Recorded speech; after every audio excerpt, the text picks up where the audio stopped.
And then you might spend a day with a friend on an excursion, a whole day with the same person.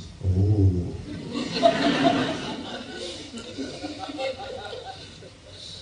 And then what happens if you try a whole weekend or a holiday with the same person or group of two people? Many friendships collapse when people go on vacation together. And suddenly they're together in the same room, and 3 or 4 days pass, and suddenly, ooh, they hate each other.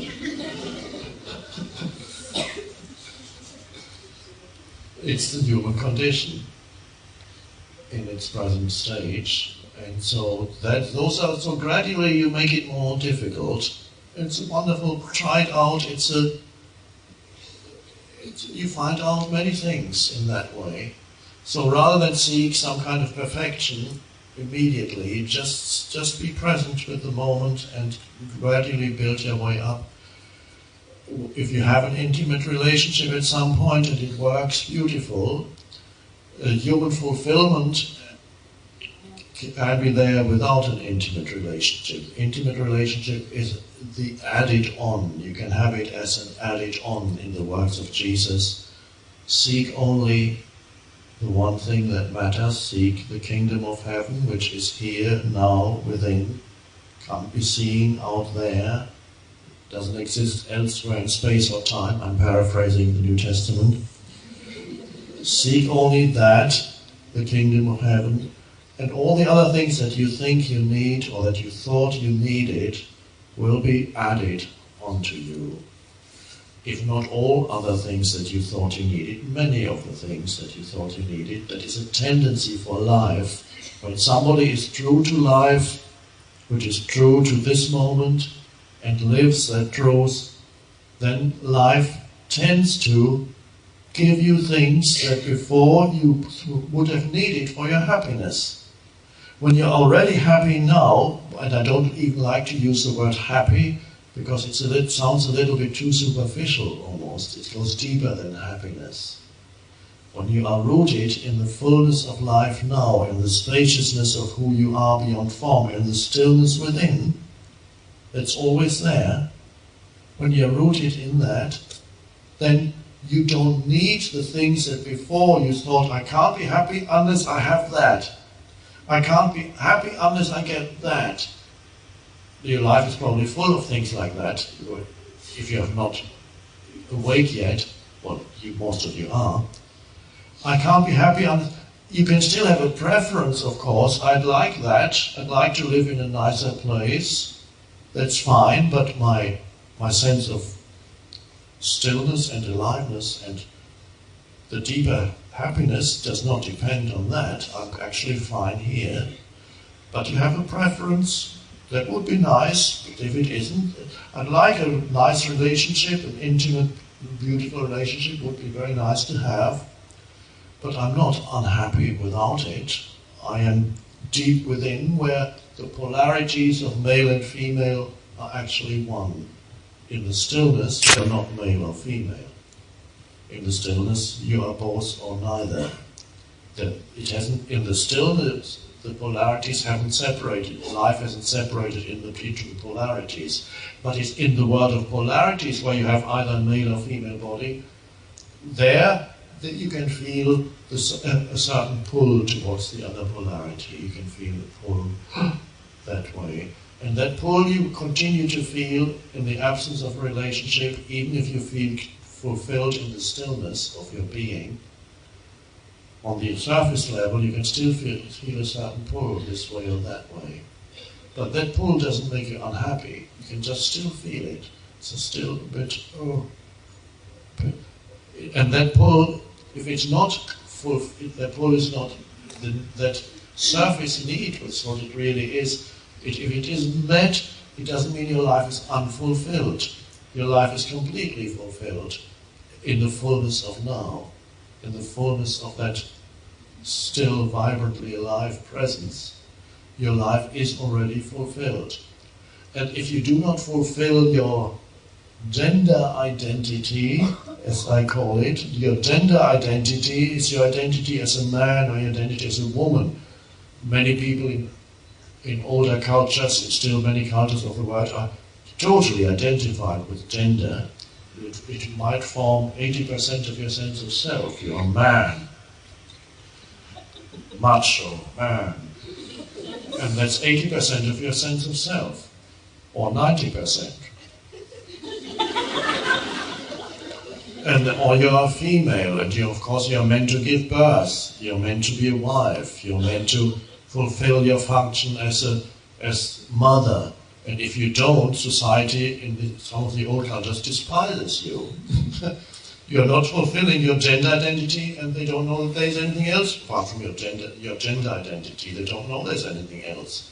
So identified with the form, that so many people get unhappy because the wife becomes a widow, and then your life is barren, or is not able to have children. Oh, what dreadful suffering. There are millions of women who suffer dreadfully because they can't have children. And it was like that in the West until not that long ago. And all these things are to do with form identity. And so when you are rooted in that which is beyond male and female, yes, you still feel perhaps the very body, especially perhaps if you're a woman, the body is designed to give birth, and you can feel biologically in your body, you may feel the desire to give birth. And if that desire is not met, you are still free deep within. It will only be it's a surface phenomenon where this desire is not met. You don't become unhappy through it, and you have, by no means do you feel that your life is not fulfilled because you are not giving birth. But if you are giving birth, that's fine too, if that happens. But the fulfillment is not derived from any of those things that before you would have needed for your fulfillment or your happiness. So an intimate relationship then may or may not come into your life. The tendency, as Jesus said, is for life to give you the things, it's almost an irony, it's almost as if the universe had a sense of humor or irony. It says, okay, you didn't get it when you really needed it, but now that you don't really need it anymore, you can have it.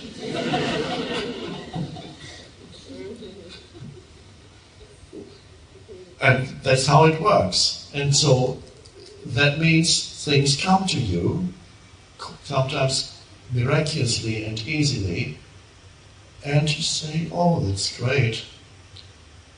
And perhaps you realize that maybe 20 years ago you would have given, as the expression goes, you would have given an arm and a leg to have that.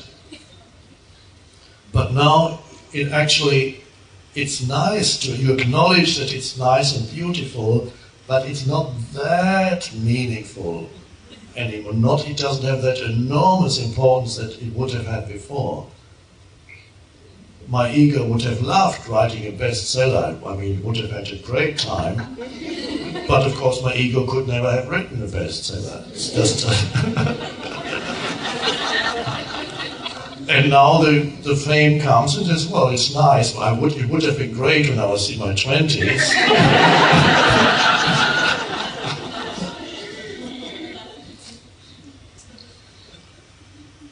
But I actually feel no different from when being an unknown person felt in some ways actually it was nicer because I could be anonymous. So there's always a little drawback on the external level.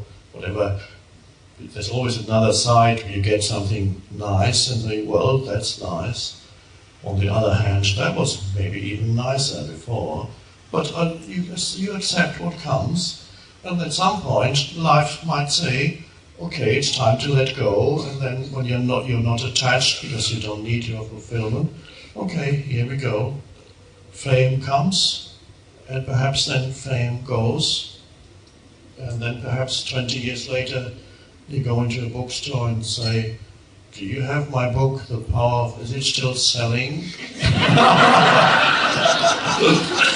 And they say, well, let me look it up. It's a young person on the computer screen, I haven't heard of part now. I look it up on the screen and say, oh, I'm afraid it's been long out of print.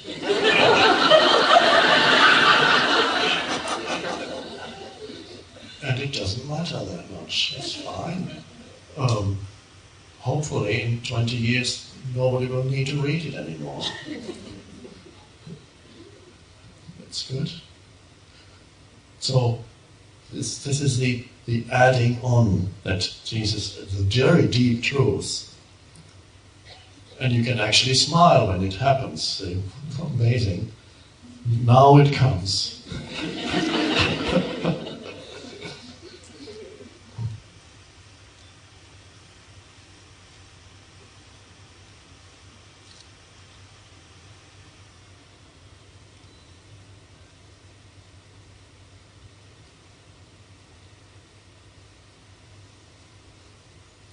One question about being present with children. There are several questions about children.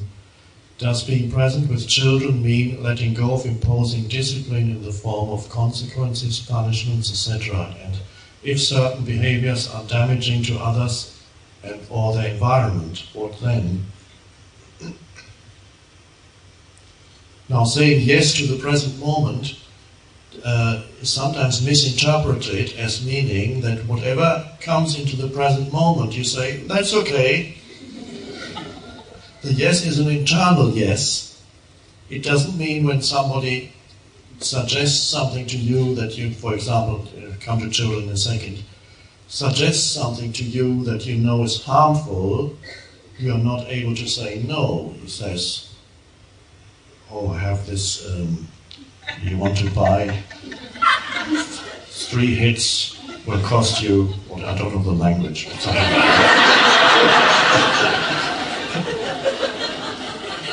And now you don't have to be like there's a film Yes Man that came out recently with Jim Carrey, where a person who is very negative always says no. He's a loan officer in a bank.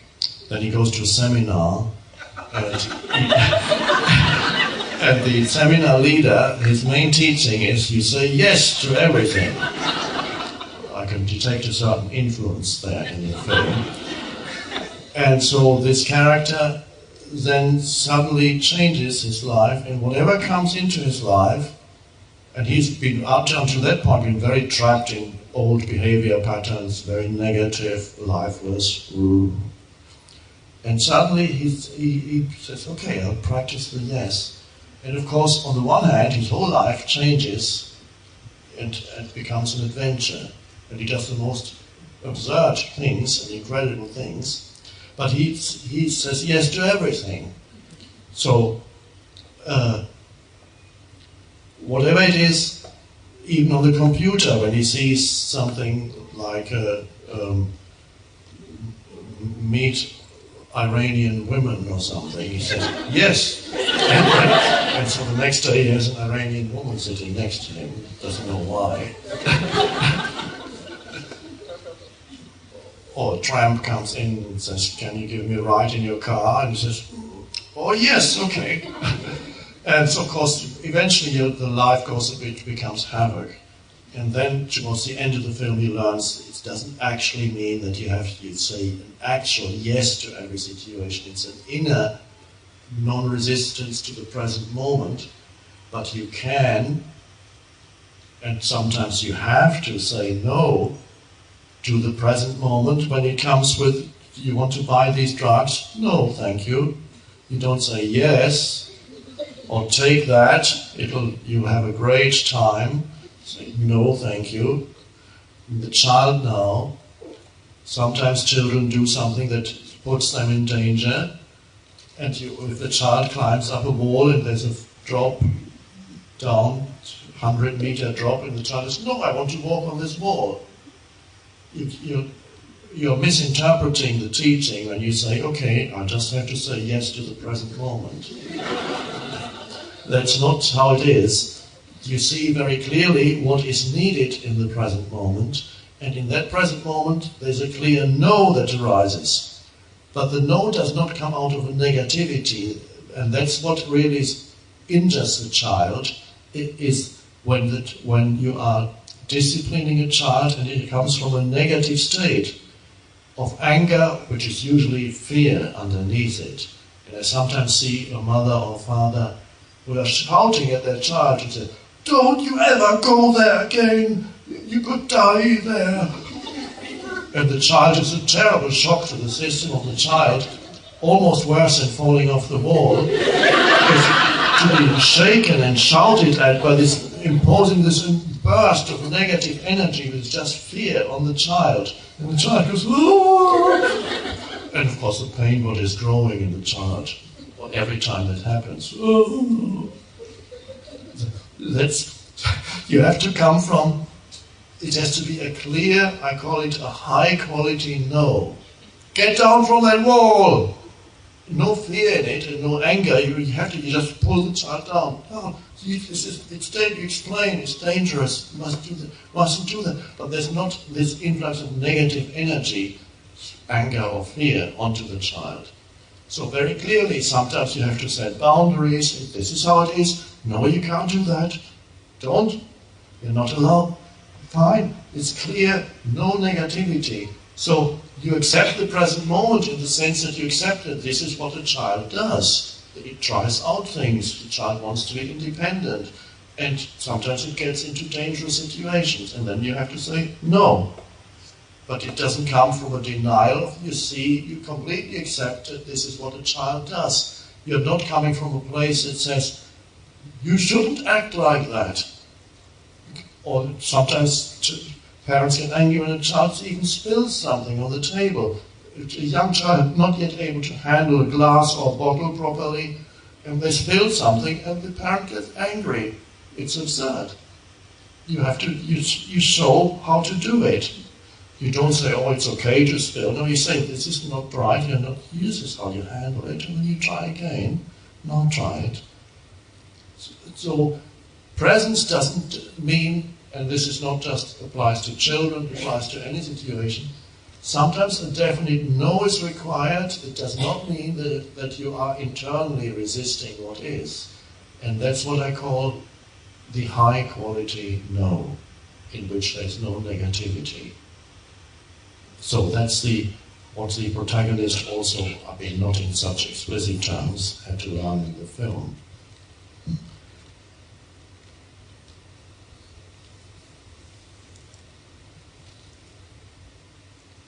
Let's come back to the question, what's the secret? Can you please repeat this?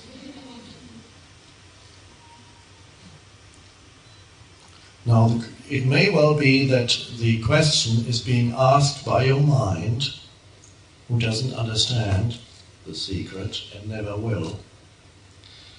So, it may well be that you know very well what the secret is, because our entire gathering essentially has been about that, which of course is not being that which happens, but being the space in which it happens. Not being the thought, you're not the thought, you are the space in which the thought arises. You are not your personal history, you are the space in which you are aware of your personal history. Awareness is aware of what is called my history. It's just a conglomeration of memories and thought forms. Your entire sense of self, as far as your form is concerned, and even your physical body, arise where? How do you know that there is a body? In awareness, the perception of the body, inner and outer, arises. Whatever is there in your life can only arise in that light of spacious presence. That's where everything arises and subsides again. We can call that the stillness, whatever we want to call it, the presence. We can call it your Buddha nature. We can call it Christ consciousness. It's all the same. Ultimately, it has no name. Because the moment you name it, there's a danger that you think it's something. It's not something. It's never an object that arises. You cannot find yourself as an object in your awareness. It's where I want to find my true self. Well, who is looking for the true self? I am. Who are you? the awareness. So the awareness is looking for itself. No, the awareness already is itself. That's who you are. And so not forgetting who you are is the art of living. Not forgetting, not as a memory in your head. Okay, let's see. Who did he say I was? Oh yes, awareness. I'll have to write that down.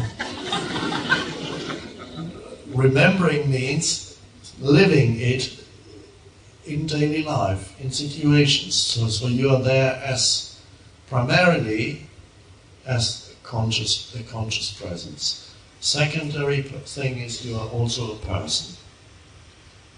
So when you talk to another human being, you're there as a spacious presence for them, and then you talk, you say whatever you have to say as a person. You're still pretending to be a person, and on this level you still are a person. You still have your personal history. You can look at your photo albums and so on, but you are the awareness in which the whole world appears. That's the secret. You can't really understand it conceptually, but you can realize it experientially. Just be still, and there it is. What's left? Just that. It's the subject. Everything else is the object. You are that. You are the eternal subject. You cannot become an object to yourself. Whatever you see as an object is not ultimately who you are. And that's the secret. Well, now it's not a secret.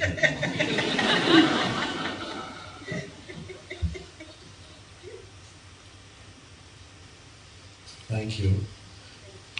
It's been wonderful being with you. When our retreats were smaller, when it's up to 100 people, I would hug everybody.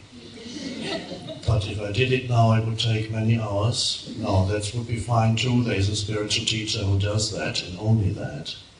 But she does only that. She hugs people. I'd like to give you a collective hug.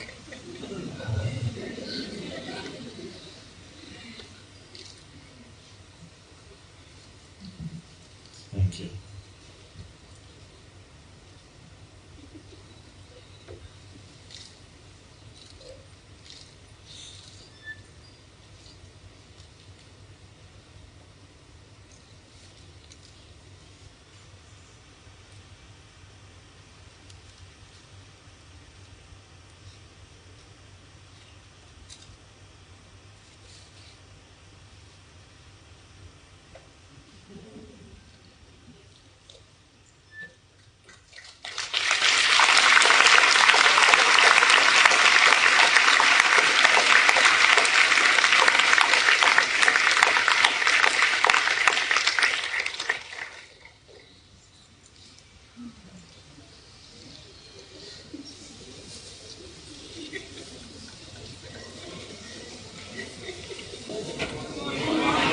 How are you? Hasn't it flown? I should say, from my perspective, I started organising this almost a year ago, and it's almost over. Life's on fast forward, eh? So, a few announcements. I've had a lot of people volunteering car space. And offering other people lifts. So at the end of this session, if you could all meet in the corner where the nose boards are, and the people with cars, and the people without cars, get together, and everyone will get a lift. Craig will also be there, and if you want to set up networks, there are people from Melbourne that want to set up networks, people from Sydney. If you all meet in that corner over there, I'm sure you'll find one another. Today the movie will be Wayne Dyer's Ambition to Meaning, and it stars Portia del Rosso, and it's a very interesting movie. She's Mrs. Helen, in case you don't know. Ellen, sorry. Mrs. Ellen. And what else did I have to mention? I should make a list. Does anyone watch Mornings with Kerry Ann? No? Oh. Shame. Well, I'm on there once a month. But thanks a lot. And I do a segment on dream interpretation. And if there's anyone here that's got a really interesting dream and they don't mind sharing it with the rest of Australia, at the end of this session, could you come down here and we'll record it and I'll put you on national television and I'll tell everybody in Australia what's happening between your head. Especially we've got some exotic, different. So, anybody got a dream they would like to share? Oh, good. It's 1, 2, 3. Oh, come down here at the end of the next session and we'll record it. You get to sit in Eckhart's chair.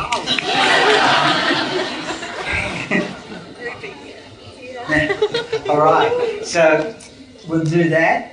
And if I think of anything else, I'll wait till the next session because I can't think of anything else right now. All right. Well, ladies and gentlemen, I'll tippy-toe off the stage again, very quietly, and I will invite Eckhart to come on.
I had an interesting dream.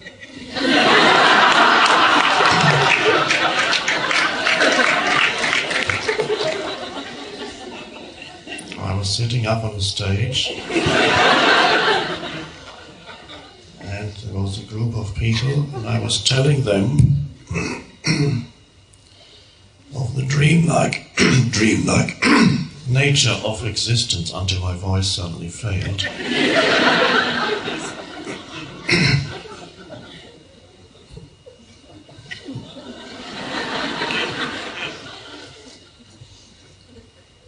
And then suddenly the dream dissolved.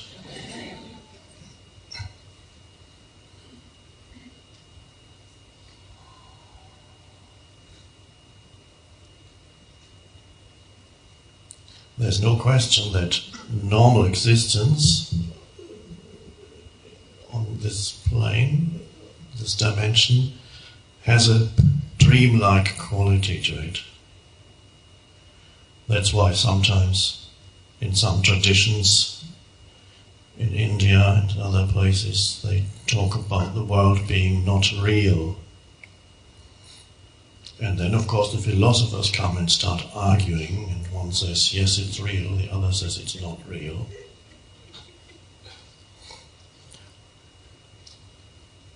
it's from the point of view of being the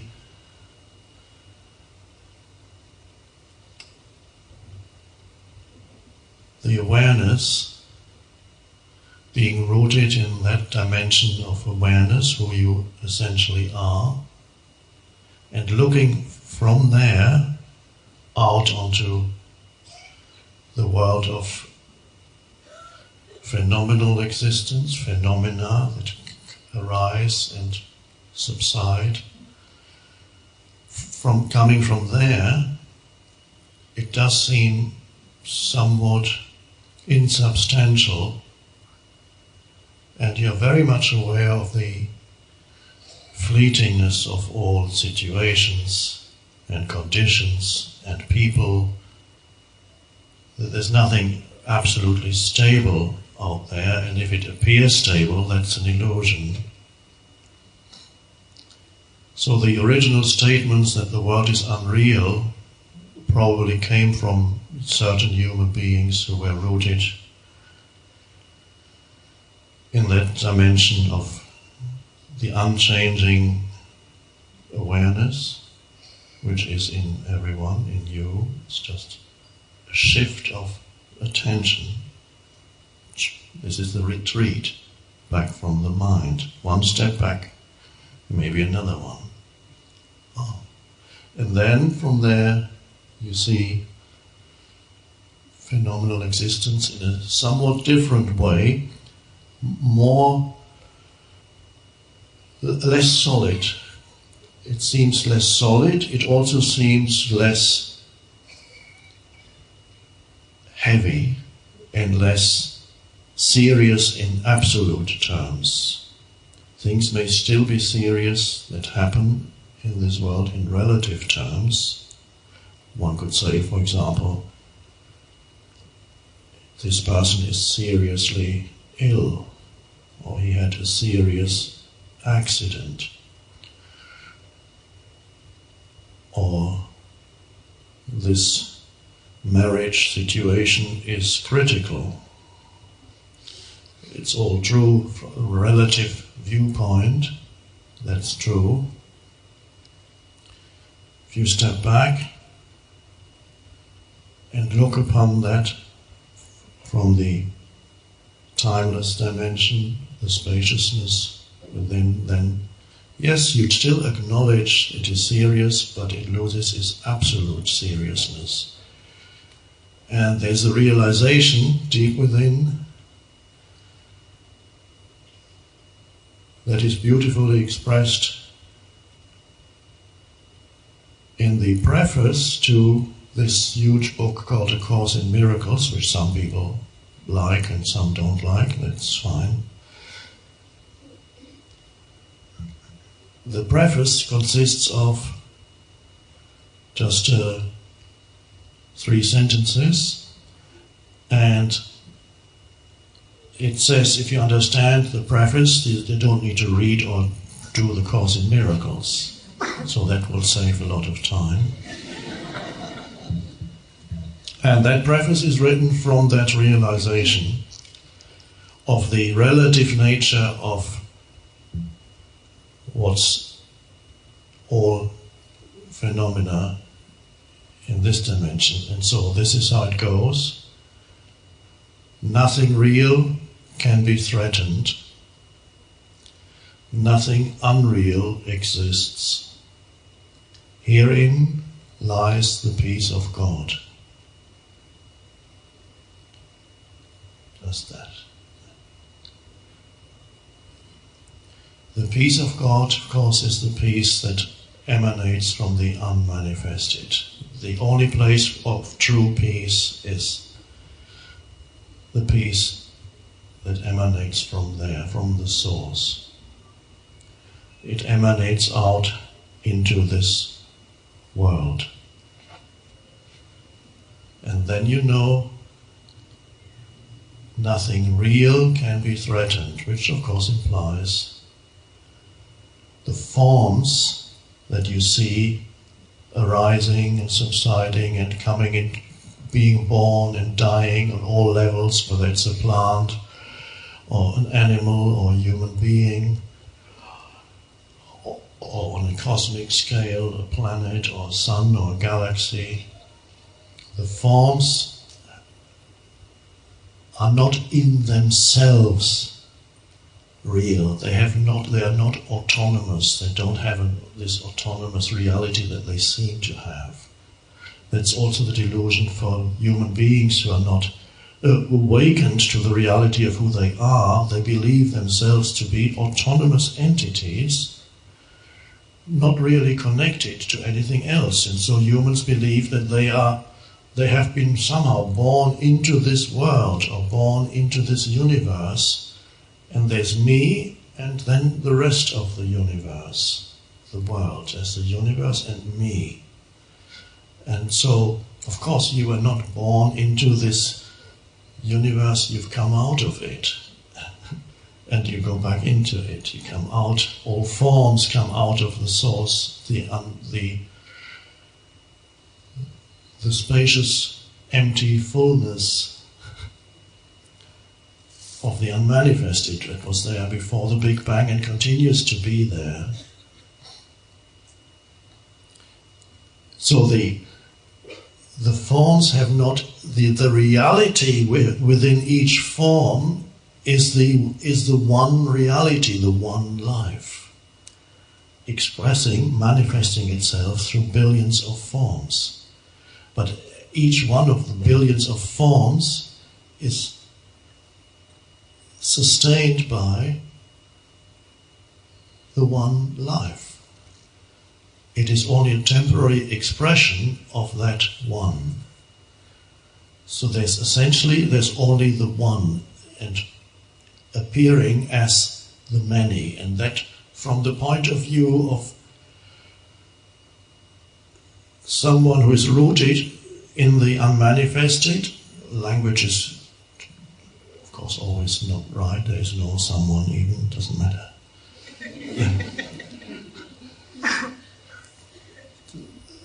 Then you can see that whatever seems to be threatened, the body can be threatened. Of course, the physical body can be threatened. It can be threatened by a piece of banana skin that's lying on the floor.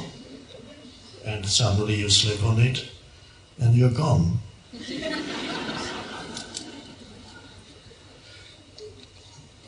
Only 10 days ago I slipped on something in the night and I fell and I hurt myself here and there and I got bruises all over. Could have broken my neck and we would have had to cancel this retreat.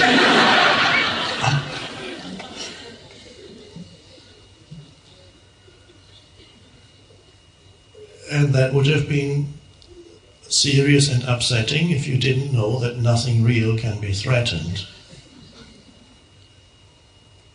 And nothing unreal exists.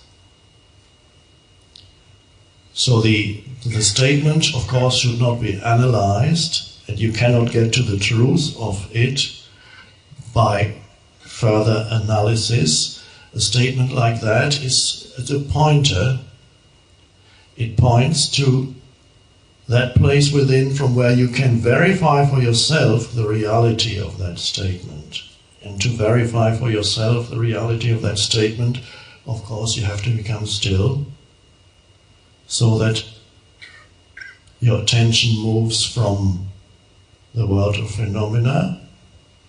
You go back one step from there, from thinking, you go back a step from there, and then you become aware of awareness itself, the space. And from there, another thing that's no longer absolutely serious is me and my life, which otherwise has a heaviness to it that keeps you awake at night. It's so heavy and you have to worry about it all the time. Me and my life. Oh, that's a very threatening thing, the whole concept.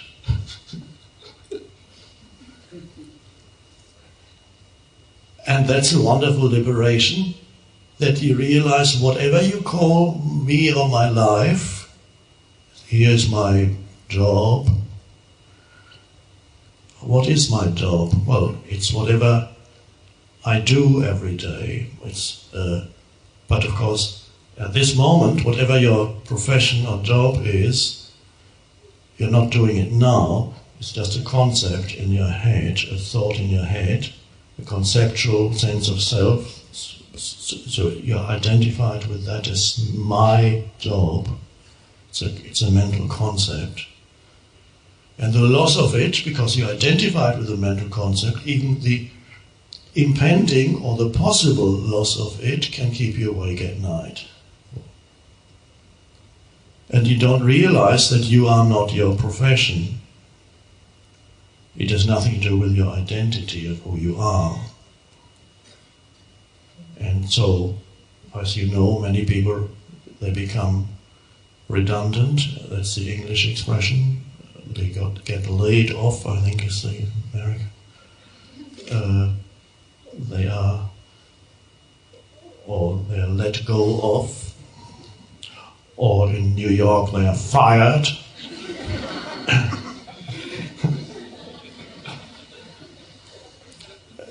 That can lead, as you know, to extreme existential crisis, as can retirement. Because you were this person and suddenly you're not needed anymore. And your whole sense of self that was in your so-called job is... That's why so many people die soon after retirement. Nothing to live for anymore, I'm nobody. And there's only one thing that you identify with, not realizing that all that thing, my job, your name, whatever you own, or whatever other people think of you,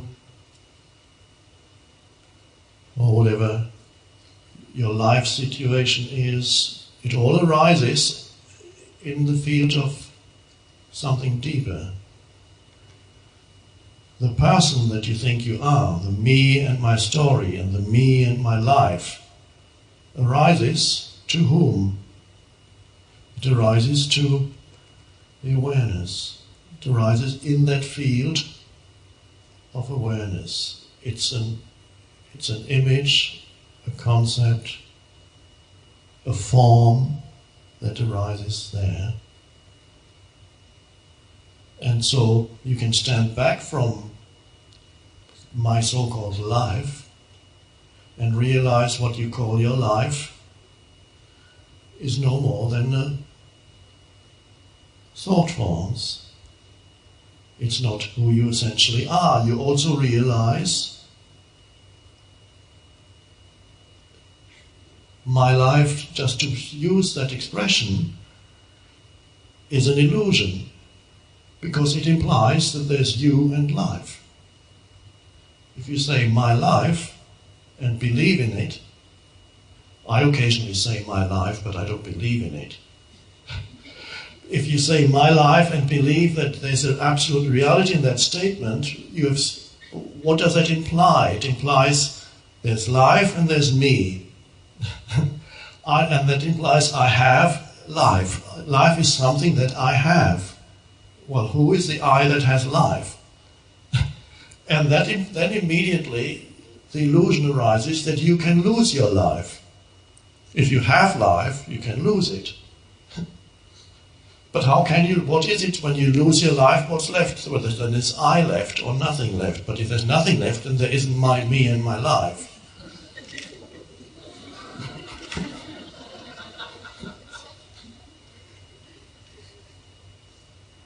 So again, what we do through conceptual thinking, we create separation where there isn't separation.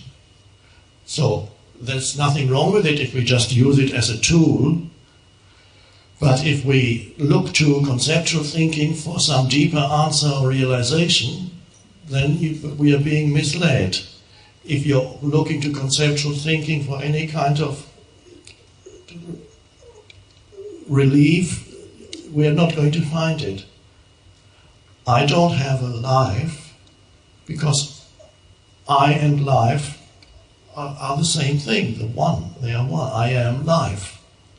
You are life, manifesting temporarily as this form. So you don't have it, so since you don't have a life, since you are life, manifesting temporarily as this form, which can be threatened, yes, but then of course nothing real can be threatened because the life has no form and is timeless. It comes into this dimension, it appears as form, which is consciousness, also another word for it, pure, just consciousness. It cannot be threatened. It has no absolute reality in itself, not the form.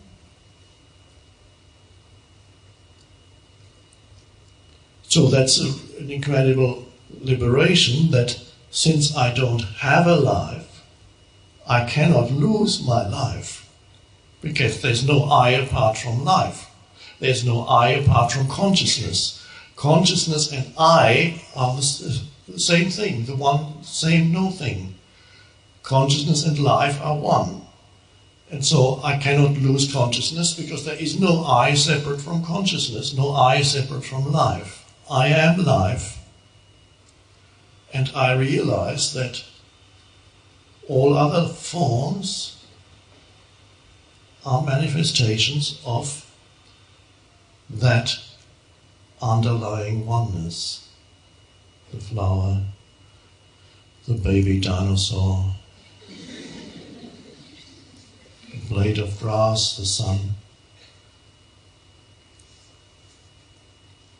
So language, conceptual thinking that operates through language is very misleading.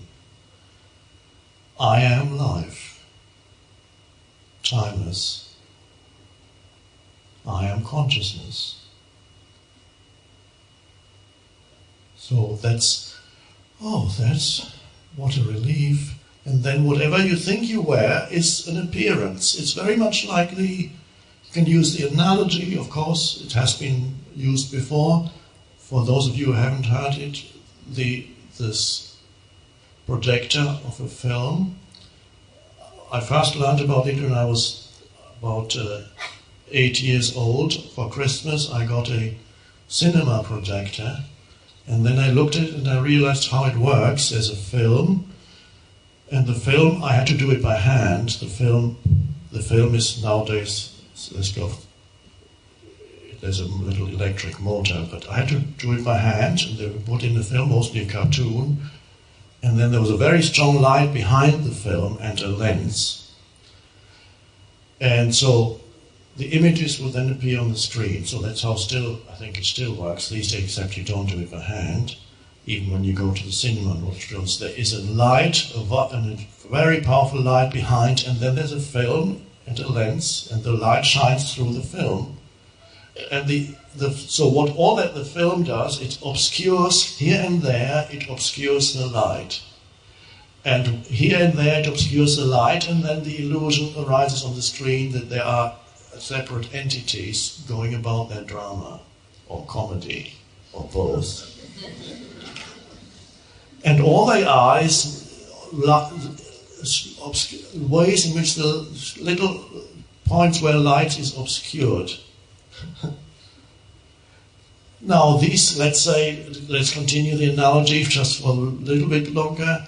Let's say these images on the screen had some kind of temporary separate consciousness, then they would be in a dream in which they completely believe that the drama or the comedy they are going through is absolutely real, and they themselves are also, as characters, absolutely real and separate. And then perhaps, just go one step further, analogies always at some point they don't work anymore. We'll just take them to the point where they don't work anymore. Go one step further, and suddenly let's imagine that one of the characters who is playing out his or her script, as most humans are in this world, playing out their conditioning and their usual drama or our comedy drama, playing out their unhappy story and unhappy self, and one character suddenly realizes something, that his or her only reality is actually the light. And then perhaps he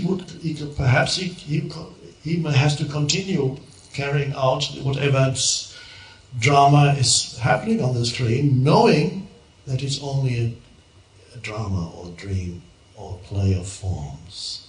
So he's internally liberated, he or she is internally liberated from, no longer believes in the absolute reality of what happens there. So that's a little bit like human beings realizing who they are beyond the play of forms. Another interesting thing I found when I got this projector at the age of 8, maybe that's also an analogy, you have to go around with this handle to keep the film going.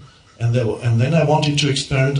There were some images, one or two images that I liked particularly. I said, okay, I'll stop here and watch that image. And I stopped.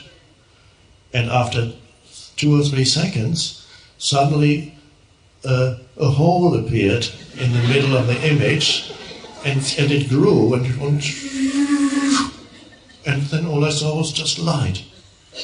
What had happened? Of course, you can't stop a film because it burns when you stop it.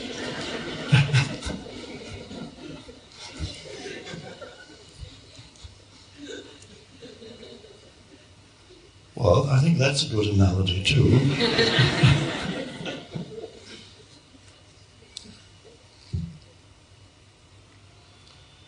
And so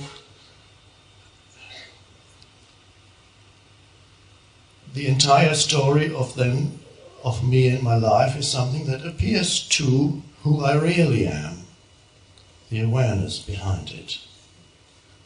Whether you call it dream or real no longer matters. It doesn't matter what you call it.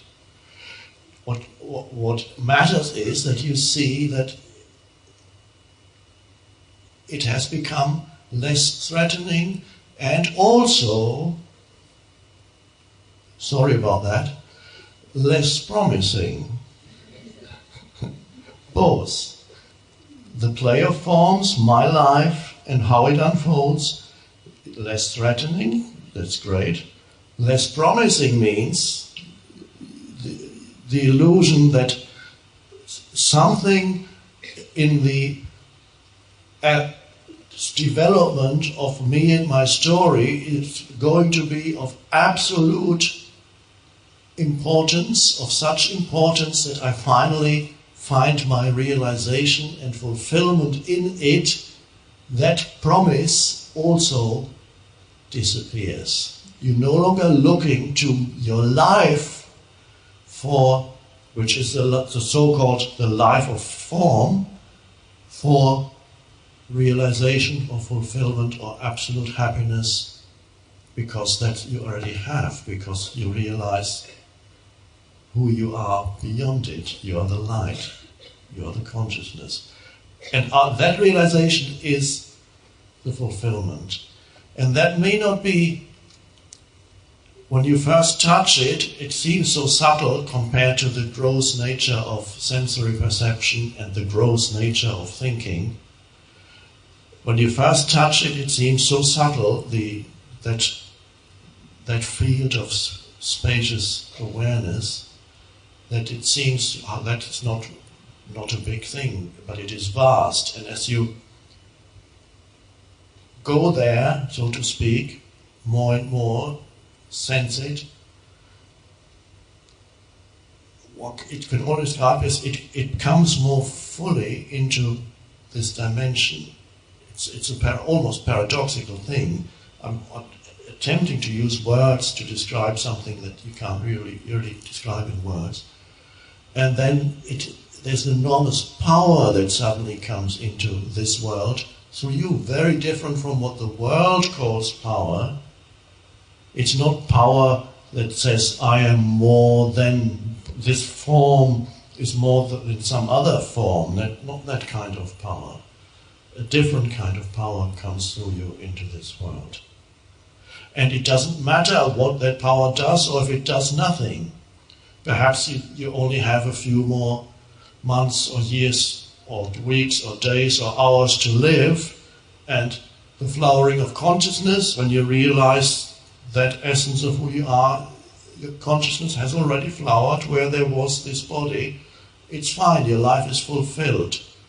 You don't need time for the fulfillment, for the realization of who you are. But if this form is here for a few more years, then it may be that the power that comes through will also have an effect on this form. It permeates the form, and it changes, first of all, of course, the way in which you perceive the world, what is valuable and not valuable, what matters and what doesn't matter, and so on. It changes the way in which you relate to human beings. Because in every human being, we've talked about that already, you see essentially the formless essence, and only on the surface that you see the screen in which is the physical human being and the mental make-up of that human being. It's that the form that obscures the essence. You see it, but you look through it. So you really see yourself in everybody you meet, not visually. You sense the stillness, the aliveness, the spaciousness that you are. That is what you relate to in a true relationship.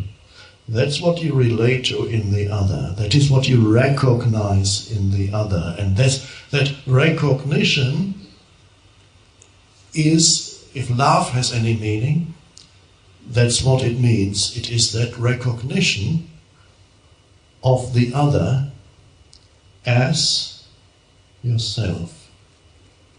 And that's very different from what the ego calls love, which is, I need you, don't you dare leave me.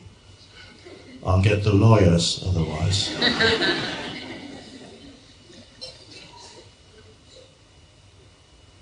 The recognition of the other and that's probably, I believe, what Jesus meant when he says you love the other as yourself.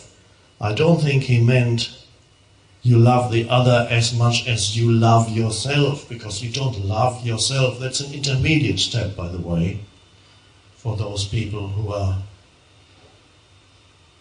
into New Age teachings.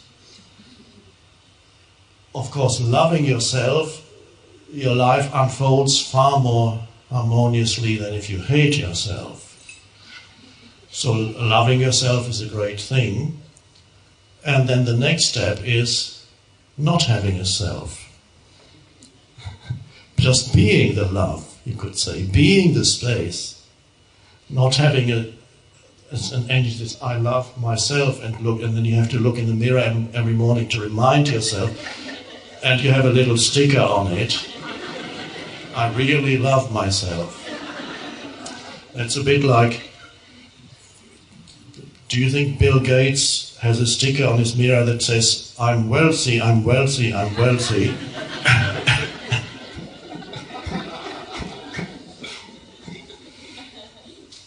So he doesn't need that statement. If you have the reality of love, you don't need that statement anymore. And you don't need a self. Whenever, even this morning, I very briefly opened the newspaper that got delivered, and the first thing I see somewhere, I can't remember, talking about self-esteem.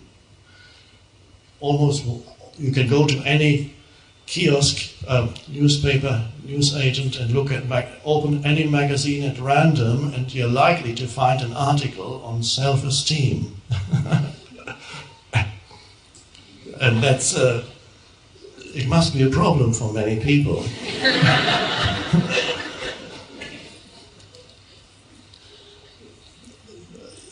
That reminds me, many years ago, the Dalai Lama when he hadn't met many Westerners yet, he was meeting a group of Westerners and giving some essential teachings, and some Westerner talked about self-esteem, and then he said, "I'm sorry, I don't understand, what is that?" And then a translator came and whispered in his ear, probably the equivalent, if they have such a word in Tibetan, self-esteem.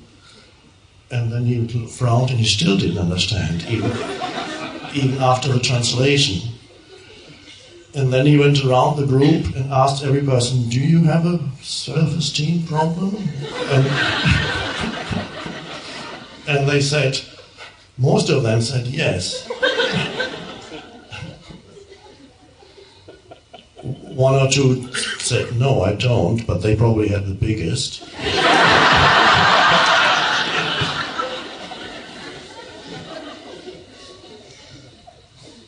We've all met people who tell you fancy stories of how great they are and the great things that they have done, and a lot of it is fantasy, or whatever, what family they come from, or whatever it is. And of course, it's maybe a mixture of reality and fantasy, and of course, these people look very confident in their fantasies. And usually, of course, it's hiding an insufficient sense of self. There is a great problem with self-esteem, otherwise you wouldn't need a fantasy to create a fantasy for yourself. So it seems then, now you might say, well, of course the Dalai Lama doesn't know what self-esteem is because he's got so much of it. If I were the Dalai Lama, I wouldn't have a problem with self-esteem either. But I don't think that's the answer. Self-esteem still is having a good image about yourself, but you still have the separation of that. And no matter where you go in life, you will always meet somebody, or hear about somebody, or meet, I would say, somebody who in some way is superior to you. You cannot not. I continuously meet people who look better than me, who have a better physique than me, who are more talented in music than me, who are more talented in painting than me, who are more talented in writing fiction than I am. All kinds of things. And the same applies to you. You will meet people who are more intelligent, who are more or less intelligent than you. You will meet people who look better, who don't look, who have more money or less money, or more recognition in the world, who are VIPs. If you are a VIP, you meet somebody who is a huge VIP. You will always meet somebody who is either inferior in the eyes of the evaluating conceptual egoic mind, and of course the evaluating conceptual egoic mind is always, whenever you meet somebody, you immediately evaluate, how do I fit in comparison to him or her? And that then determines your feeling of superiority, under which is always the fear of inferiority hiding underneath it. Or you get the feeling of inferiority, underneath which is hiding the desire to be superior. So that's inevitable. The story goes, I don't know if it's true, I think it is true, that Albert Einstein on one occasion met Marilyn Monroe, and Marilyn Monroe said to him, "Wouldn't it be great if we had a baby together? And the baby would have your mind and my body." And Einstein said, "What if the baby has my body and your mind?"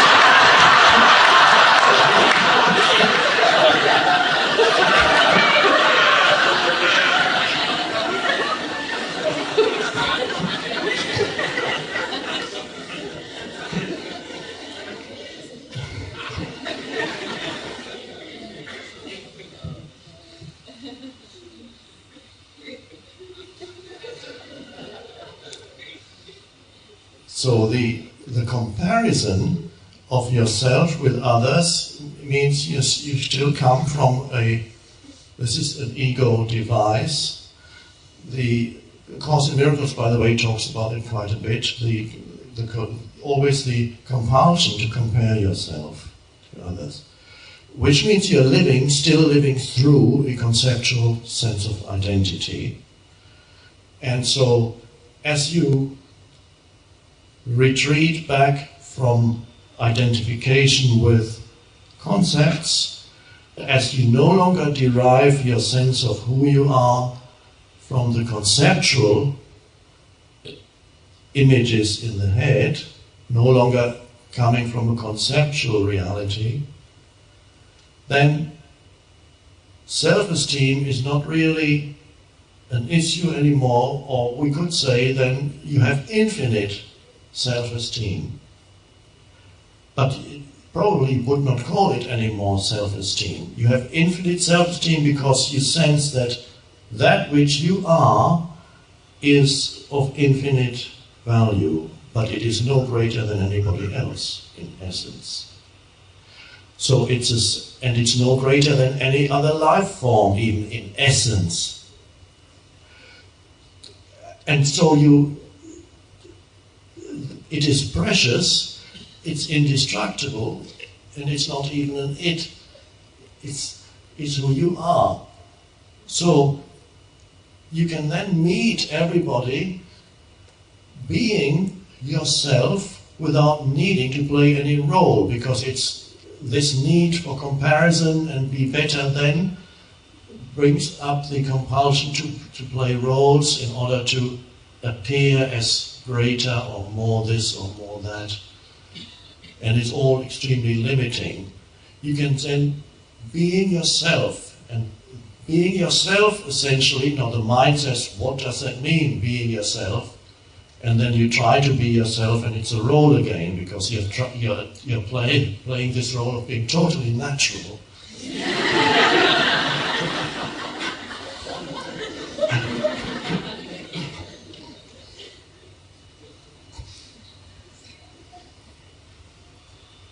Being yourself is being remember, I said in the Stillness Speaks, and it's so important, you're never more essentially yourself than when you are still.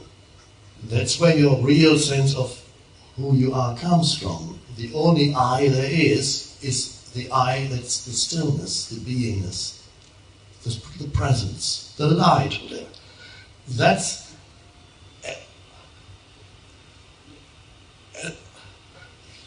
It stops your mind.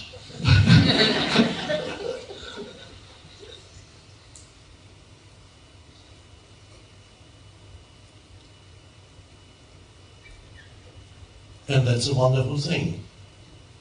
So you come from that, and then you no longer need to compare yourself to anybody else. You actually welcome whatever form this human being takes, including the roles they play. It's fine, let them play roles. It's fine. It's the play of form. And you don't need to demand that you shouldn't play roles. But you are able to look through the role. The role may be ridiculous. Many roles are ridiculous. The only person who doesn't know it is the person playing the role.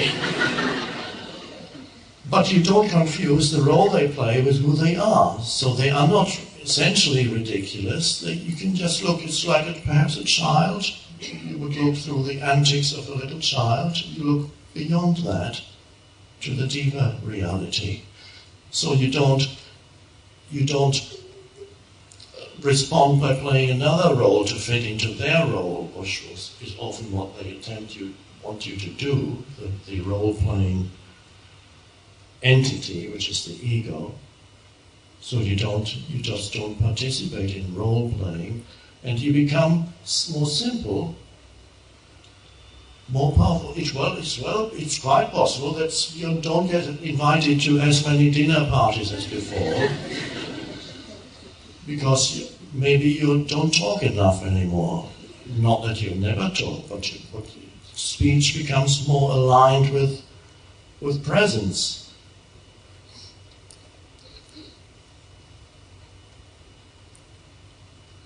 And so you don't have role models.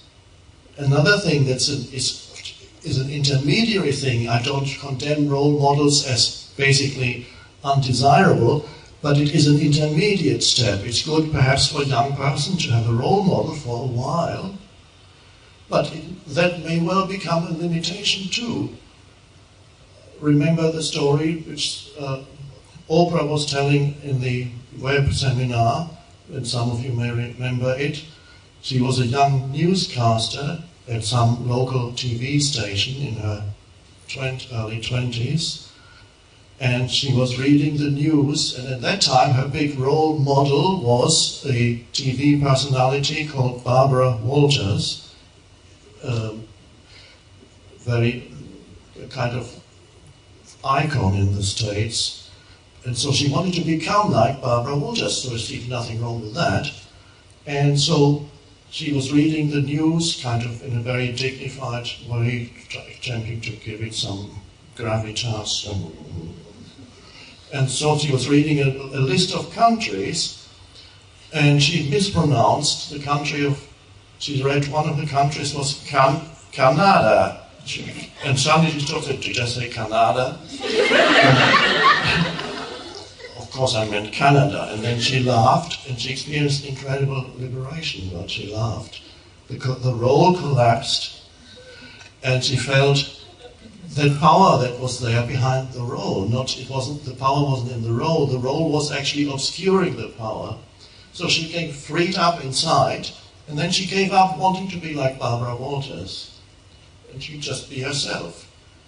And of course, if she had continued to want to be like Barbara Walters, she might have reached Barbara Walters, but never gone beyond. In a way, her influence is far greater than, there's nothing wrong with Barbara Walters, but her influence is greater because that is her enormous power was coming through, and she let go of having to play roles. Just be yourself, simple, open, and nothing needs to be added to who you already are. Only the power essentially is already there. Everything else are little additions. Yes, you can acquire some knowledge for this, but essentially the power is already in you now. Everything else are little things you can learn, this or that, but the power is already in you now. It's just realizing the source of all life that's already here now, and then go about your so-called life, and then see how it unfolds when you live in connectedness with that dimension. And see, it doesn't mean you no longer initiate things. It doesn't mean you no longer take action, or even have some kind of project may arise, but not because you think it's going to fulfill you, let's see. Not out of some neediness, not out of a sense of insufficiency or a sense that I'm not enough unless I attain that. Not that. That's where people go wrong who practice manifesting, which is of course nothing wrong with manifesting, and no doubt that there is a correspondence between your state of consciousness and so-called external reality. There is, of course, a correspondence. And you will notice that all you have to do is be rooted in the awareness, the space of awareness, and see how things change around you. Even you don't need to do anything. Even if you did nothing at all, just continue doing what you're doing, you would notice changes around you, if only on an energetic level. So every human being emanates a certain frequency, and the highest frequency is the frequency of presence on this planet. And then that gets reflected to a large extent also in the way people around you, circumstances, and so on. Manifesting, the one mistake that people make when they attempt to manifest is the belief that your life becomes fulfilled if you only get what you want. There's only one, so that's the only little error with manifesting that says if you achieve all the things that you want, then your life will be fulfilled. However, many things that you want come out of the sense of not being enough, the egoic sense. And the wanting, there's no end to further wanting as long as you are coming from a conceptual sense of self, an egoic sense of self. Even if you achieve what you want, there will be further wants once you achieve those. So there's a continuous insufficiency which is built into the structure of the egoic self. And no matter what you achieve, the insufficiency will resurface. And so, however, if their foundation is being rooted in the power of the present moment, the power of consciousness, the power of stillness, then essentially you are already coming from a state of fulfillment. If you haven't found the fulfillment in the now, you're not going to find the fulfillment in the future, because there is no future. It never comes. So you have to, the fulfillment can only, the absolute fulfillment can only be found now. The fullness of life, as Jesus puts it, or the emptiness, as the Buddha puts it, talking about the same thing. I want you to have the fullness of life, or Jesus said, or I translate it in other versions of life in its fullness. Or in other versions translated as abundant life. Now he essentially does not mean, I believe, abundance in the sense of many, many, many things, but a deeper sense of abundance it's the feeling of abundance, the feeling of plenitude, of fullness, of to be the life, to be that out of which all life comes, which is the space, which is the stillness, the unmanifested. To be there, then that is abundance, because all life comes out of that. And so you feel abundant even if you sit on a park bench with no possessions and no job and nothing. There's this feeling of fullness of life, which we could also call emptiness. Nothing needs to be added to this.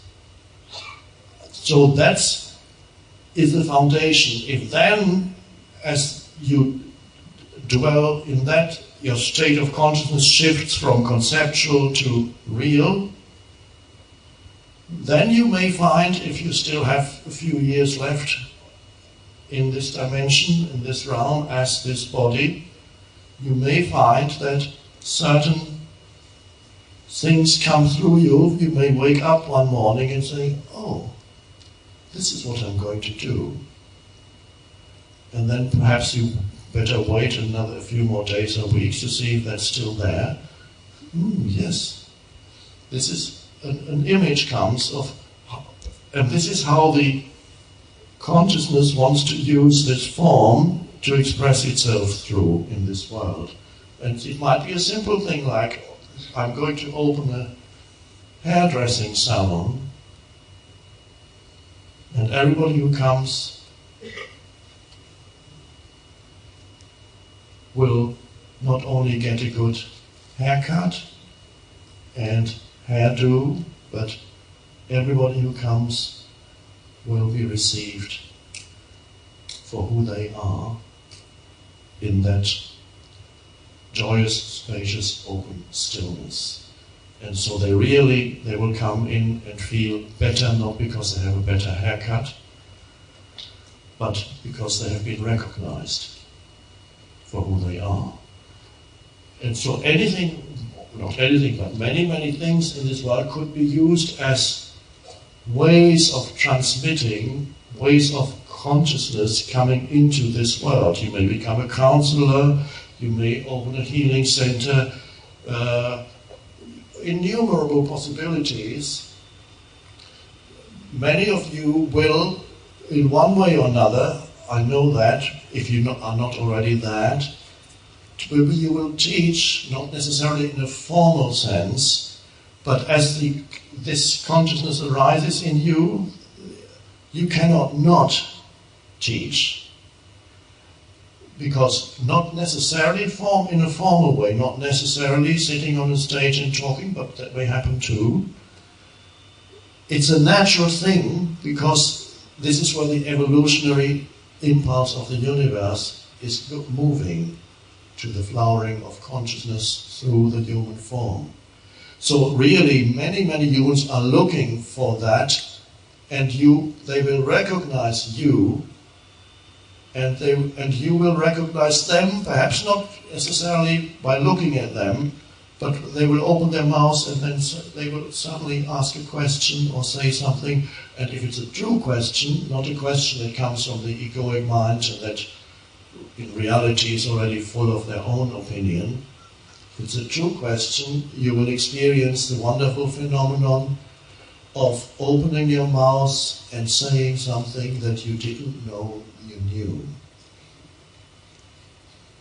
Oh, who said that? I didn't know that. So the situation then brings it about. That's how it started for me, for this form. People asking questions, and suddenly the mouth opened and an answer came. Oh.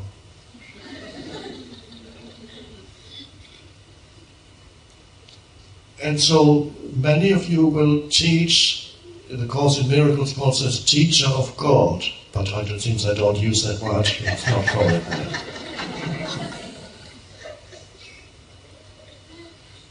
So teaching could be as simple as meeting somebody casually in an elevator and just one sentence. I remember it happened to me when this thing started. At university, late I was a graduate student, not knowing that wasn't my path anymore. I was still there, and some students came and asked one or two questions, and an answer came, just one sentence, and the next day they came back and said, "What did you mean by that?" And then a few more sentences came. And a few months later, their lives were beginning to change.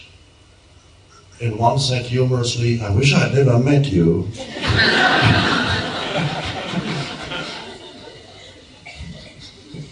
I would still be happy doing this boring PhD.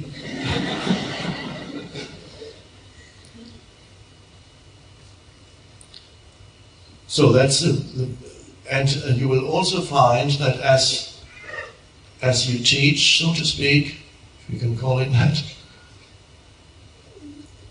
there's a deepening. There's a deepening in you, or the dimension arises more into this world. That's the way of putting it.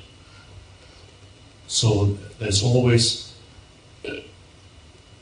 as you know, perhaps the ancient saying, the teacher and the taught together produce the teaching. So it's a phenomenon that happens. The teaching is nobody's teaching. It doesn't come from a person. It doesn't come from accumulated knowledge in the mind. And this is what happens here also.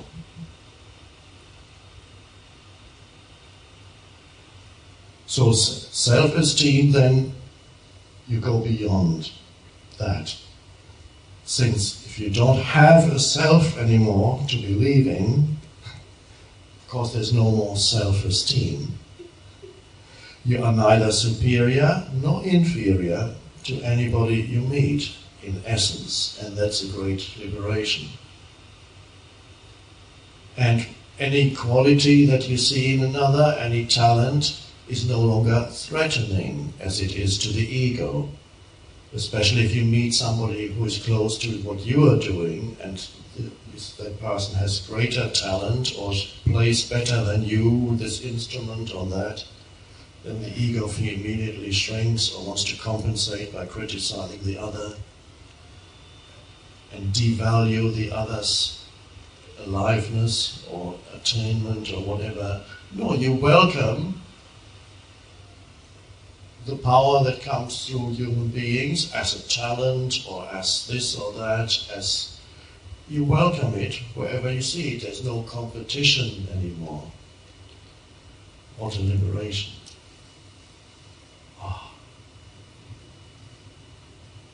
So life becomes lighter. There's a lightness. The lightness, there's a title of a novel called The Unbearable Lightness of Being. Of course, it's only unbearable to the ego. That comes into your life, the so-called your life, which you don't have.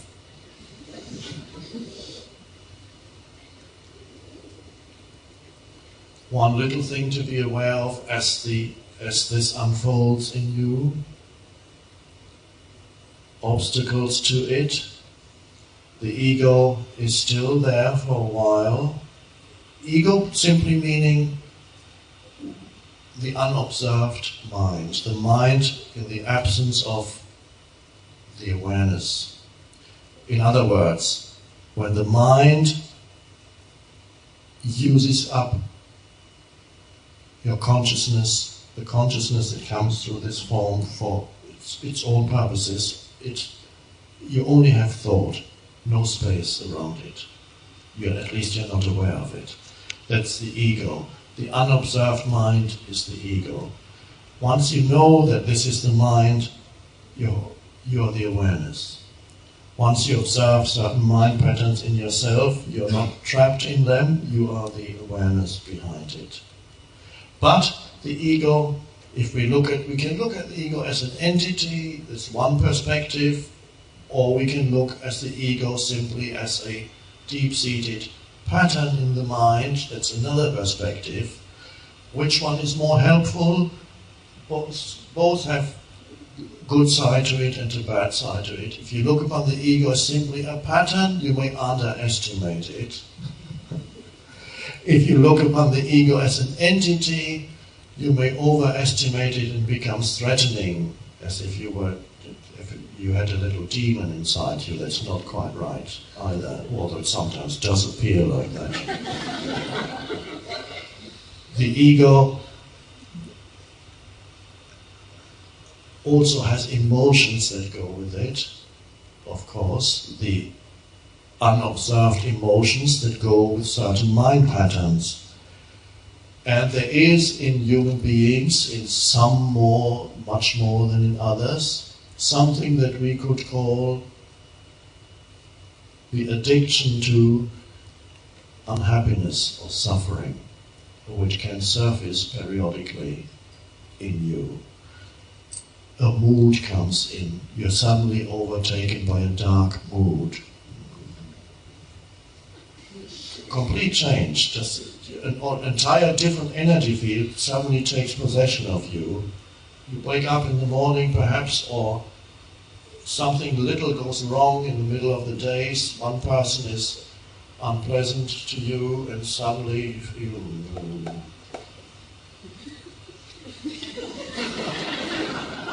And suddenly everything is colored by this mood that has come out of seemingly nowhere. The gloominess, or the heaviness, or the anger. And every thought that you think suddenly confirms that this mood is the correct way of perceiving reality. In other words, every thought is negative and confirms the feeling. And every person you meet, and every situation you go into in that mood, you will look at it and interpret, colored by that mood, and you can imagine what world you inhabit then. Not only that, anybody who is not present and who comes into contact with you will get infected, like a virus, psychic virus. Anybody who comes into contact with you, even if they just ask a simple question, and you answer something back, and with the words that you tell them comes this energy and goes into them. It's almost like a science fiction movie. The little snake comes out of their mouth and goes into yours.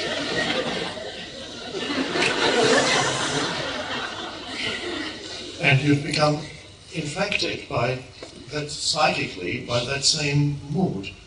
And wherever this person goes, and then you go to others and transmit it there, and it spreads. Until finally you find one person who is conscious enough not to become infected. And you say something unpleasant or angry to him, and he or she just goes, oh, okay. What? Didn't you hear what I said? Yes, okay. This is how you see it. That must be how it is for you. Yes. So it didn't spread. And so some people experience that occasionally. Some people experience that 50% of the time. There are even people who predominantly go through life possessed by that energy field. That's a minority, but depending also from where you are in this world, in some places you find far more people than in others. So this is something that has lived in humans for a long time, and in most humans is not always active. Because if you are always active, then you probably wouldn't have any friends. If it were always active in you, well, you might have friends in whom it's also always active, but I don't know. So you wouldn't, it's not always active in you. I'm talking, of course, about the pain body that arises periodically and then subsides again. It is a pattern, an emotional energy field that has lived in humans for a long time, and I call it an energy field. Like that, of course, is what it is. It's not spooky. Everything is an energy field. The table is an energy field that is alive, and every thought that comes into your head is a little energy field that comes out of the unmanifested and then dissolves. Another one comes out, dissolves.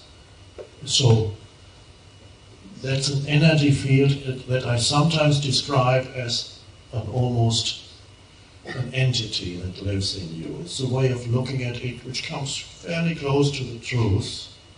The pain body periodically arises, and it can obscure the arising awareness in human beings. It can obscure that very easily. So it's a bit like you're going up an escalator, you're becoming more aware. The escalator is going down, but you're going up. And you're close to the top, and suddenly you get a pain body attack, and you stop walking, and you go, The energy field collapses, and of course pain body is an emotional aspect of ego. It's the unobserved mind plus the unobserved emotional field. And then the emotional field, as the pain body arises periodically, takes possession of the mind, and every thought you think is not your thought, it's the thought of the pain body. And thought being energy, it means the pain body is feeding on every thought. It loves that energy field of negative thought. Negative thoughts are very different feel to them than a positive thought. And a positive thought is different from no thought. So we have negative thought, positive thought, and no thought.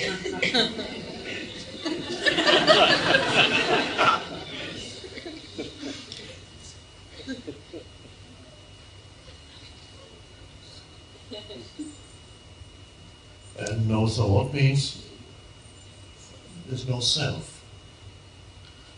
And as the Zen master said, when he does this, tell what's the essence of Zen? No thought, no problem. No self, no problem. No self, no problem. His English was rudimentary. And yet it's a powerful teaching. No self, no problem. Any other question?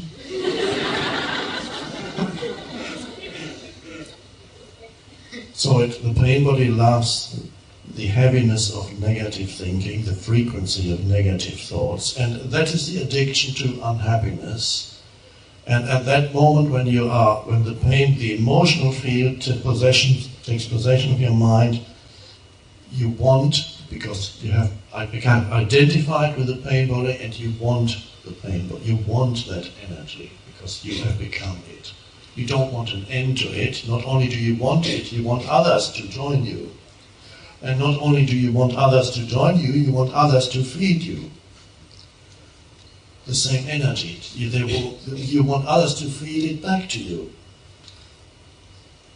And the pain body, being very cunning, knows exactly how to provoke others into feeding the same energy back to you. You wouldn't know that, but it knows what to say, what button to push, so that you get their pain body back. Yeah, give me more drama, please.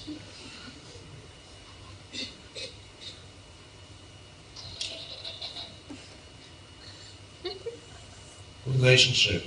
This is where pain bodies mostly feed, intimate relationships and families.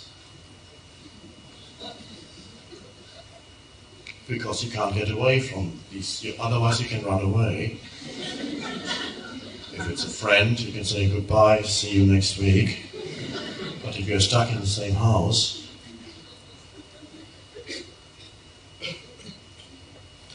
and perhaps many of you remember when you started living with a person, the first time you saw a completely, as perhaps the mind would put it, a completely different side to it. A side you never knew existed. That's how the mind perhaps interpreted it and said, he or she became completely transformed. I don't know what happened. And that usually happens a few weeks, sometimes a few days, after you move in together. It used to be marriage, but these days, sometimes before people get married, they live together already. If you're married, then you've signed a contract already, and then after the honeymoon, or during the honeymoon, or at the latest, when ordinary existence begins, you encounter your partner's pain body. And the other way around, probably. But you probably remember more clearly your partner's pain body than yours.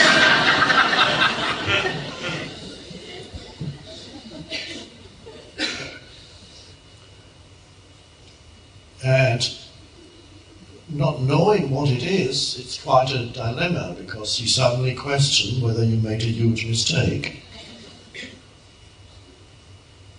And perhaps you did. Perhaps that person has a huge pain body and was just waiting to move in together with you.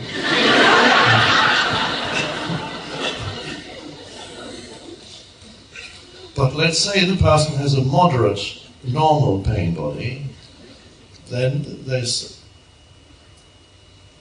once you recognize it for what it is, you, not in the other, and more importantly in yourself, once you recognize it, not just conceptually as we are sitting here now and the pain body is dormant in you, that's okay, yeah, I know I have a pain body, I think, I've experienced it, but it's not here now, it hasn't become active here. The important thing is not to recognize it conceptually as, yes, I have a pain body, but the moment it comes, you don't remember that you have a pain body. You have to see it as it arises, the energy. There is a time period as it comes. Unless your pain body consists predominantly of anger, which in some people is the case, anger can come in very quickly, so it's not easy to catch that. It may wait for some opportunity, an innocent remark by somebody, your partner, or the slightest thing going wrong is waiting for that, and suddenly you go, whoa!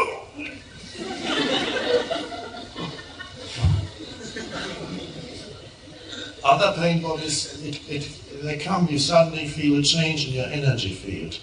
It helps to live in presence, so that there's enough presence in you not to become completely obscured as the energy changes in you and you feel it, oh, it's coming. And not that you need to suppress it, you need to know that it's there. If you know that it's there, that means you've become the space for it, which you were already but didn't know it. Which means, there it is, I can feel it, throbbing, or the contraction of it. The fear, perhaps it consists of fear, or this dark mood. You can feel it in the cells of your body. What is this? What is the pain body? Oh, okay. What do I do? Well, this is what is now. It is here now. There it is. You accept that this is what you're feeling right now. This is what it is. And so you become the space for it. Oh. And if you're the space for it, it cannot use your thoughts to feed on. That's the beauty of it. So it can't renew itself through that. And so you continue to observe it. If you have a conscious partner, then you can say a little warning, say, I can feel my pain body. Keep quiet.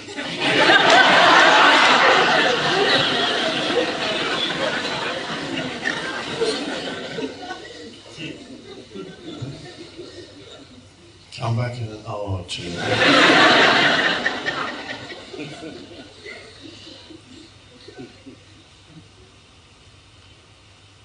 If you didn't catch it, perhaps your partner can notice it in you.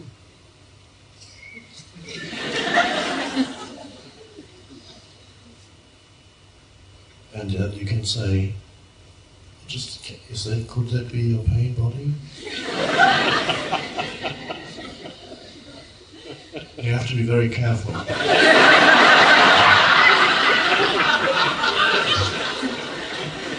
Because you never know whether you're still talking to your partner or to the pain body.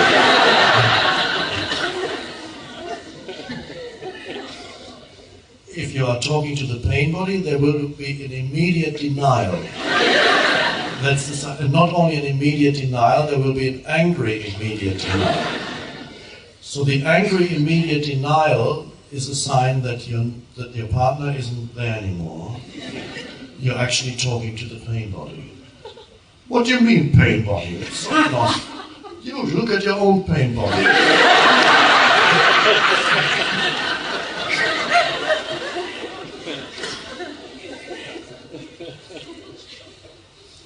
You do that to me every time. You say, it's my pain body, what is it? You never look at yours, look at yours. That's the pain body. If you're still talking to your partner, then there will be a moment of, well, let's see, maybe you're right. I can feel what happened. I can feel something. Could be pain body. Thank you. And then perhaps you can stay present together. And maybe it wasn't the pain body. Maybe it was your partner's projection. That's possible too. But there wouldn't be no angry. You would say, well, I can't really feel it inside. have a look inside yourself.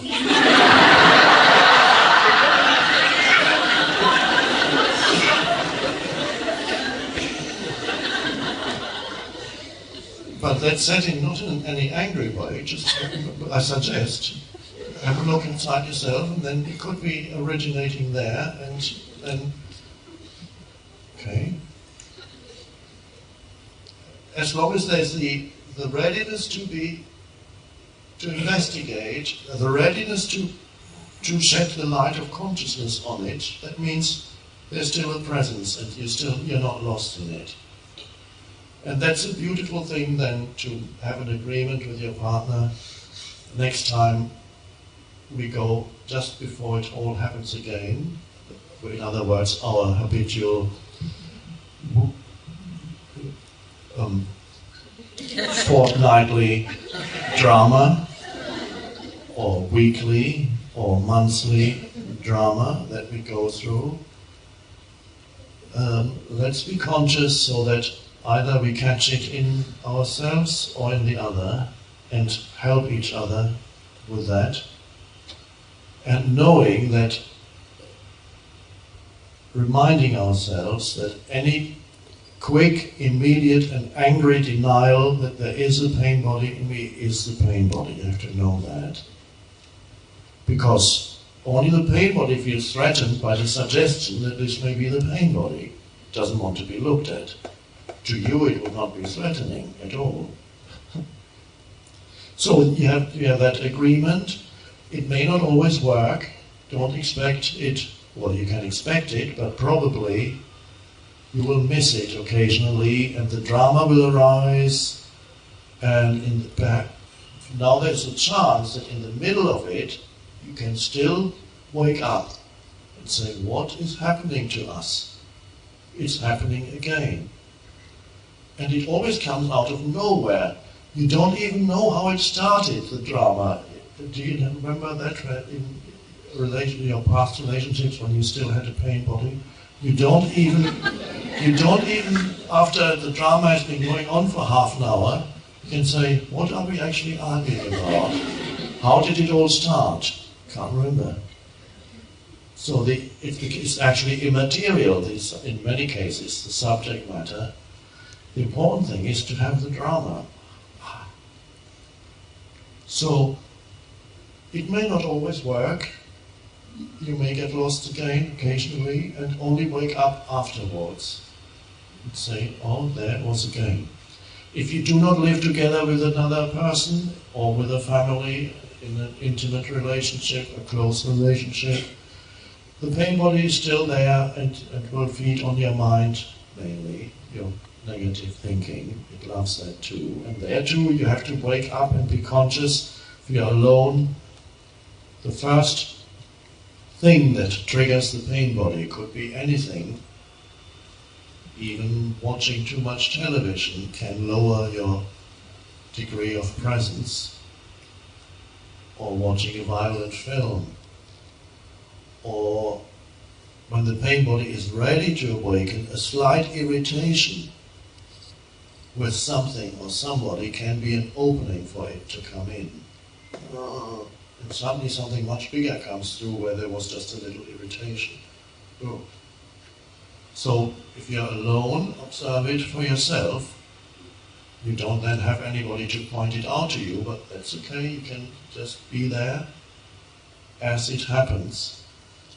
And so gradually, the more you are able to accept this energy as it arises, you are not trapped in this energy anymore as it arises. You're the space for it. You're not only the space for all the things that arise externally, you're also the space for whatever arises internally. That's bringing a yes to the present moment. An internal alignment with the isness of this moment. Whatever manifests is already manifesting. It's here now. There it is. And through accepting that this is what is, you become the space which you're already aware but didn't know it. You become the space for whatever phenomena arises, you're the space for it. And then the pain body doesn't renew itself anymore. It still has a momentum, still come up for a while, but less strongly. It gradually loses its energy, and you feel more and more alive, because the pain body, especially a heavy pain body, can trap a lot of your energy in it. It's contraction. It's energy that's not flowing.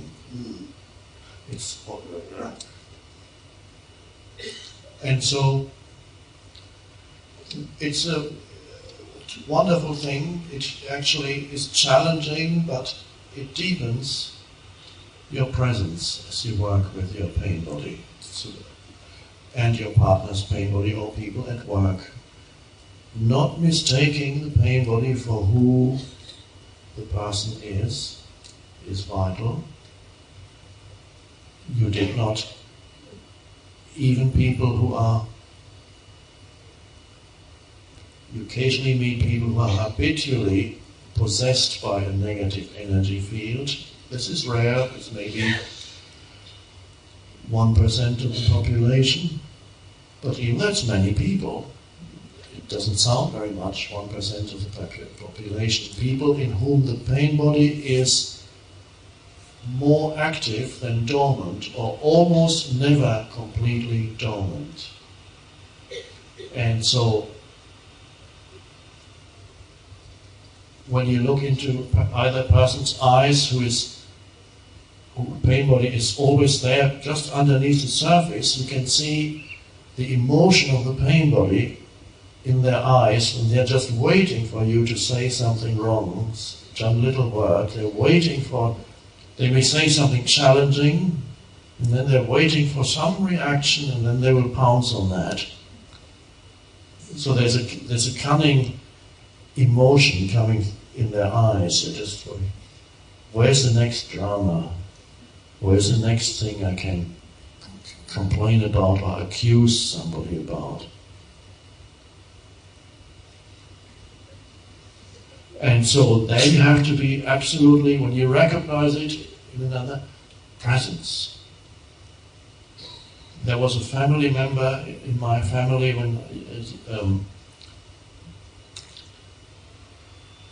who was suffering from a psychological illness, and a lot of that had to do with a very heavy pain body, but so much that it actually was recognized as an illness.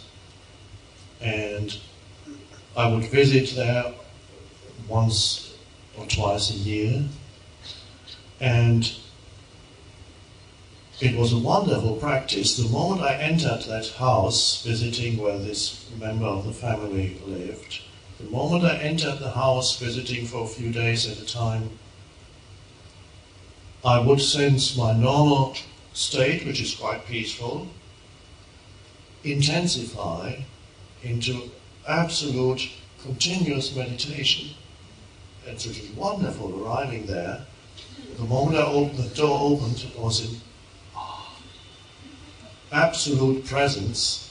So sometimes it happens, this is how I experience it, presence intensifies in certain situations. Sometimes the presence is in the background, just as a piece in the background there.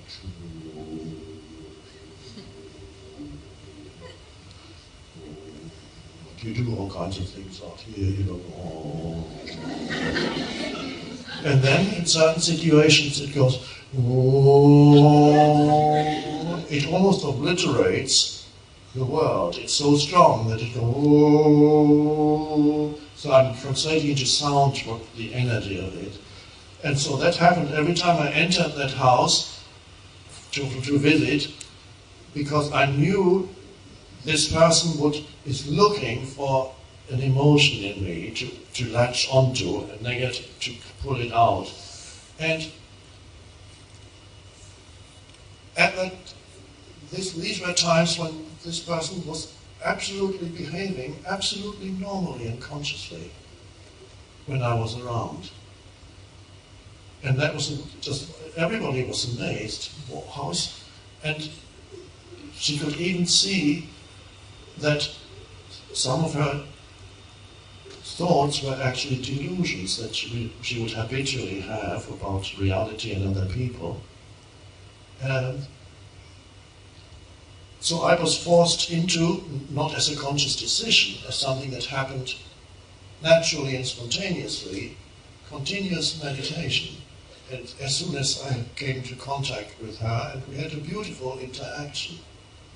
But I knew, and a few times it happened, when I went away, once I went away for one day, and then I came back, and during that day, and I wasn't away, she had formed all kinds of ideas of what I had done, fantasies, and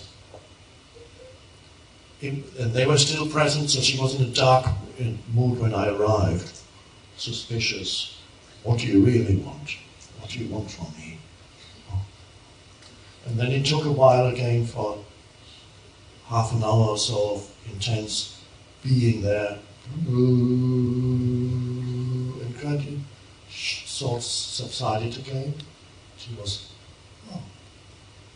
sometimes she was back out of some nightmare, coming back.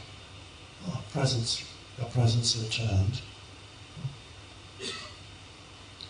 So you may find that also when you encounter people with very heavy pain bodies, or not only that, this can also happen when you go into situations that are critical or dangerous or particularly chaotic. As there's already sufficient presence in you, you will not be drawn anymore into the unconsciousness of the situation. The opposite will happen.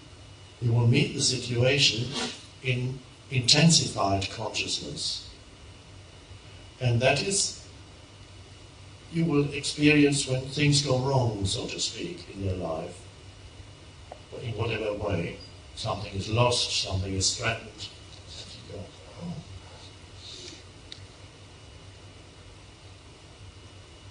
The world collapses around you. Oh,